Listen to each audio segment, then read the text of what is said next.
Thanks for being along with us. I am joined in the studio by former South Carolina Governor, former U.S. Ambassador to the United Nations, Nikki Haley. Thanks for taking the time. It's great to be with you. Thank you. You were in Waterloo Thursday afternoon for an event. Folks are hearing this conversation Friday. You were kind enough to come in between stops. What kind of a reaction have you gotten from Iowans on this most recent trip? This is not your first visit. I've forgotten how many times we've been here, but I really enjoy it from the standpoint of Iowa feels a lot like South Carolina. I grew up in rural South Carolina, so when I see, the countryside, it's very peaceful. It's very much reminds me of my childhood. And Iowa's a beautiful state, but the people also remind me of South Carolina in that they're smart. They know their issues. They work hard. They love their families. They love their country. And they want you to earn their support. And so that's very much how South Carolina is. And so it's been great. And they're talking about a lot of issues. They care a lot about the economy. They care a lot about the debt that we're in. They care about what's happening with crime, their kids' education, the fact they don't know what they're being taught in schools. You look at the border, you look at national security, there's a lot of issues. So, we usually at these town halls, we go and I talk about all kinds of things and how we're going to save our country. And then we open it up for questions and we let them ask anything they want to ask. And so we always have a great time, and we had some good music in there too. Well, you can't come to Iowa without some good music in there as well. That's right.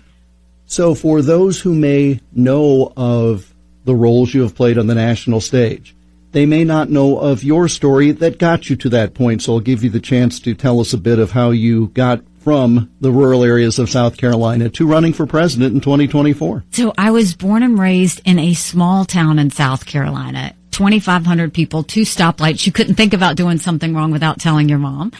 It was a good place to grow up, but we were the only Indian family in that small southern town. We weren't white enough to be white. We weren't black enough to be black. They didn't know who we were, what we were, or why we were there. And I remember when I would get teased on the playground, my mom would always say, your job is not to show them how you're different. Your job is to show them how you're similar. And I think our country could use my mom's advice right now. And even though they didn't know why we were there, my parents knew why we were there, because there was never a day they didn't remind me, my brothers, and my sister how blessed we were to be in America. And so my mom started a business out of the living room of our home. 30 plus years later, it was a very successful business. I started doing the books for them when I was 13. It wasn't until I got to college that I realized that was child labor. Not everybody was doing their family business books at 13. Is that what you're saying? But I learned the value of $1. And when times were tough, you got smart, you got creative, you figured it out. And when times were good, you never celebrated because you knew the bad times were going to happen again. Went on to Clemson University, go Tigers, and graduated with a degree in accounting. And met my husband my very first weekend at Clemson. We dated for 7 years. We've been married for 26. We have 2 kids. And then I left Clemson and went and worked in the corporate world. And then I came back home to the family business. And one day I happened to be telling my mom how hard it was to make $1 and how easy it was for government to take it. And she said, quit complaining about it, do something about it. I did not know you weren't supposed to run against a 30-year incumbent in a primary. I truly didn't. Ignorance is bliss. And once I realized he was related to half the district, the only option was to win. And I told that district, I said, I think we have way too many lawyers in the state house. I think they need a really good accountant. And they took a chance on me, and that's how it all got started. The KXAL audience knew you were coming in. We invited questions by email and text. I'll read you this question from a KXAL listener on the email line. National debt, open borders, and the Durham report all proves what we all knew about how corrupt our government has become. He says we cannot wait for the next election to try to save the country. So what should be done right now to stop the cancer that is destroying our fragile republic? I think first, you bring the national debt in mind. And, I've always spoken hard truths. I think that people deserve to hear the truth. And I think we need to have honest conversations. We are $31 trillion in debt. We are borrowing money just to make our interest payments. China owns 12% of our debt. It's easy to blame Biden. But the truth is, our Republicans did that to us too. When they passed that $2.2 trillion COVID stimulus bill with no accountability whatsoever, It totally expanded welfare. It passed in the House 419-6. It passed in the Senate 96-0. Because of that, we have 90 million Americans now on Medicaid, 42 million Americans on food stamps. And instead of Republicans trying to fix that, they doubled down and opened up earmarks for the first time in 10 years. 7,000 they tried to push through in December. I mean, if you think about how they spent taxpayer dollars, $7.5 million on horse racing in Arizona, $30 million on an honors college in Vermont, $10 million on a courthouse in Colorado. That's not how we want our money spent. All while 1 in 6 Americans can't pay their utility bill. 60% of Americans are in credit card debt. Social Security will go bankrupt in 10 years. Medicare will go bankrupt in 5. It's a serious concern. And so what I have said is the way to fix that, and the way that I think they should start, is claw back the $500 billion in unspent COVID dollars that are still out there. Instead of 87,000 IRS agents going after middle America, go after the hundreds of billions of dollars of COVID fraud that we know exist. If 15% of our budget is interest, quit borrowing. When I was governor of South Carolina, we had to balance a budget. Everybody in their households has to balance a budget. Every small business has to balance a budget. Why is Congress the only one exempt from balancing a budget? We need to do that. And so I think when you stop the spending, stop the borrowing, and go back to balancing a budget, I will veto any spending bill that doesn't take us back to pre-COVID levels. That's how we start in terms of where we go with the debt. When it comes to illegal immigration, I will tell you, I actually am the only candidate this cycle that's actually been to the border. And I didn't pull a Kamala, go there and come back. I went 400 miles down that border. You're not ready for what I saw. The idea that we wake up and get our coffee and watch the news. These ranchers get up, they get their coffee, and they go see if anyone died crossing the fence. They pick up any little children that were left behind and turn them over to Border Patrol. When I talked to the sheriffs, multiple sheriffs, they said before 7 a.m. they're rounding up illegal immigrants, turn them over to Border Patrol. Border Patrol documents them and releases them until their court date years from now. And when I asked Border Patrol about their job, they said, you know what our job is? We're glorified babysitters. They don't let us do our job. 5 million illegal immigrants have crossed the border since Biden took office. Enough fentanyl last year that would kill every single American. Now the number one cause of death for adults 18 to 49, fentanyl. And so in order to fix that, I would go, and we passed one of the toughest illegal immigration laws in the country when I was governor. We did a mandatory E-Verify program that required businesses to prove everyone they hired was here legally. We'll do that nationwide. We'll defund sanctuary cities. We'll go back to remain in Mexico because nobody wants to remain in Mexico. We will keep the provisions of Title 42, and instead of catch and release, we'll go to catch and deport. That's how we'll start to get the illegal immigration situation under control. Former Ambassador, former Governor Nikki Haley joining us in studio on News Talk 1540 KXEL. NikkiHaley.com is the website. Click on the events tab to see how this Iowa trip continues, concluding as the audience hears this Friday in the Quad Cities. It is one thing to do much of what you said within a state. It is another thing to do it with the different political temperament up and down the U.S., the big blue cities, the blue states. How can you, or what unique skills do you have to bridge the gap between red and blue states? Because right now it's getting bluer and bluer and redder. You know, I think the thing about accountants, we're problem solvers.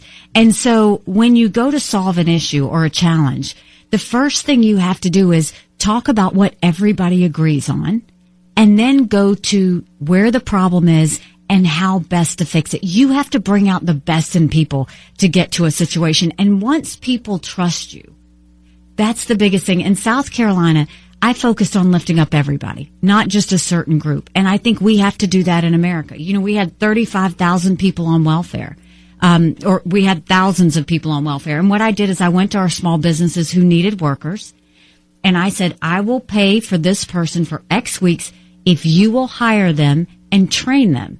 And then you decide at the end whether you want to keep them or not. We moved 35,000 people from welfare to work. Then when we had our prisons, I wanted to figure out what was happening in our prisons, how we could go and fix the cycle that was happening. We went in. We taught those inmates how to do a resume. We taught them how to do a budget. We did family planning. We offered faith-based training. But we put equipment from our businesses behind the fence. Now in South Carolina, when someone leaves the fence, they have a job to go to the next day. We now have the lowest recidivism rate in the country. The things we did in South Carolina, some were controversial, like passing voter ID or passing mandatory E-Verify. Some were where people saw that we were lifting up everybody. At the end of the day, when people know you're going to tell them the truth, tell them what the problem is, and tell them what you think the best way to handle it is, then they will want to go forward. Right now, we're so divided because everybody wants to talk about what makes us different. We've got to talk about our national purpose and where we want to be as a country, and that's how we get people to come back. And that's something that certainly we were taught in law school, some of us. Negotiation begins with figuring out where you agree, because then you can isolate the areas of dispute or the trouble spots. That's exactly right. Nikki Haley joining us in studio, Republican presidential candidate, NikkiHaley.com. From the text line, an individual with some questions, but he also states this. On a personal note, I believe Nikki is a great person, and I hope if she doesn't get the nod for president, that whoever does finds a position for her. But let's talk about a few of the things that was mentioned here. How can we strengthen markets to help people with retirement investments? Because we have, and you mentioned debt ceiling earlier, but there's all this uncertainty. There was the set of tax cuts during the Trump administration, but those will expire or be rescinded, etc. Business owners have a fair amount of uncertainty. Folks planning for retirement, a fair amount of uncertainty. Well, small businesses, they're the heartbeat of our economy. And so I always focused on what will keep our small businesses strong, because if you do that, that is what takes care of the most families. I think when it comes to retirement, first of all, we need to stop all of these companies focusing on, equity and diversity. I think that's the biggest thing. What retirees want to know is, how are they going to get the best return on their investment? That's it. That's literally it. They want to know what the risk is, and they want to know what the return. Now companies make it so complicated that they score them based on how they are with equity, how they are with diversity. That's not what investors want. The other thing is, you look at how COVID was handled with this flush of cash that went into the system. You literally paid people to sit on the couch. We're having to change that culture back to where people get used to working again. And at the same time, look at what the Fed did. Is they kept saying, oh, it's temporary, it's temporary. If they had done their job in the beginning, if Biden would have allowed what was supposed to happen, we would have normalized much faster in terms of telling people this is what you can expect. And we still have a problem. You've got record inflation, and now you have low unemployment. We haven't ever had that. And that's because this flush of cash went in. A lot of borrowing happened in the process. And so you're seeing people with uneasy feelings. And I think that we need to give stability to the economy. That will happen when we stop spending. That will happen when we stop borrowing. And that will happen when we put more cash in people's pockets so that they can invest, they can do what they want to do with their money. Very difficult for people who have gotten used to having somebody pay their bills for them to get them off the couch. That's one of the issues that even in this state, terminating the extra unemployment benefits early, and yet still people just sitting around, jobs unfilled. And that's how we moved 35,000 people from welfare to work. We said we're not going to just pay you to sit on the couch. We're going to pay you and train you at the same time. So we took those same benefits and instead had them go to a job. And the amazing thing of what happened is they suddenly felt so much pride. Their children felt pride in the fact that they were going to work. We had celebrations over the fact that their family was better. They wanted to stay in those jobs afterwards because they feel like they were valuable assets to society. That's what we have to do, is sometimes you have to connect the dots. That sometimes they sit on the couch because they don't know where to go. If, our job is to kind of push them a little bit and say, okay, you got to do this. And when they do it, they actually feel better for doing it. And I think that's how we have to look at what we're doing. Right now, government's creating dependency. That's not the role of government. Government was intended to secure the rights and freedoms of the people. It was never meant to be all things to all people. Nikki Haley, presidential candidate, Republican, joining us on News Talk 1540 KXEL. NikkiHaley.com is the website. A number of Republican candidates have talked about life and the unborn, and there appears to be little squabbles about 6-week laws, heartbeat bills, etc. the audience was interested in your personal position on this, but then I also wonder, is this the conversation or dispute that Republicans should be having at this point? Well, first, I'll tell your audience to go to NikkiHaley.com. I actually did a speech on the abortion situation a few weeks ago. It's on there. I am unapologetically pro-life. Not because the Republican Party tells me to be, but because my husband was adopted. I live with that blessing every day. I had trouble having both of my children. And so I know that, a baby is a blessing from God, and we have to remember that. Having said that, this entire issue has been demonized, and we have to start seeing it for how personal it is. It is personal for every woman and every man. Prior to 1973, you had 46 states that had 46 different laws on how you should handle abortion. And it was close to the people, and that's how they decided. Once Roe kicked in, you threw those 46 laws out, and you basically told the entire country they had to get used to anytime, anywhere abortions. And now the right has happened in the fact that it's now back in the hands of the states. We don't want unelected justices making a decision that's personal, and we want to make sure people decide it.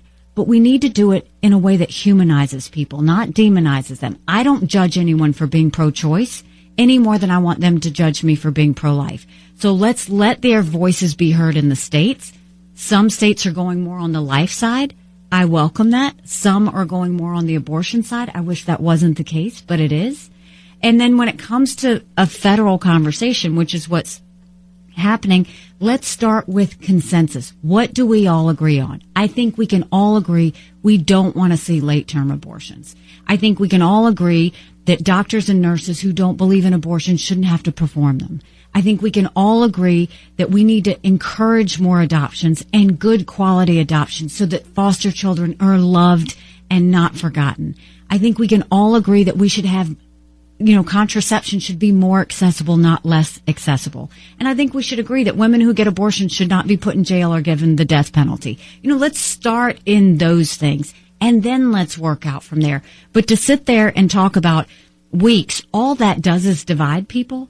And I don't hear anybody asking Kamala and Joe if they're for 36 weeks or 37 weeks or 38 weeks. So why don't we ask them that? Because they've pretty much implied they want abortion up until the time of birth. So that's the way I look at the conversation. That's how I think we need to view it, and we need to see it for the personal issue it is and treat people that way.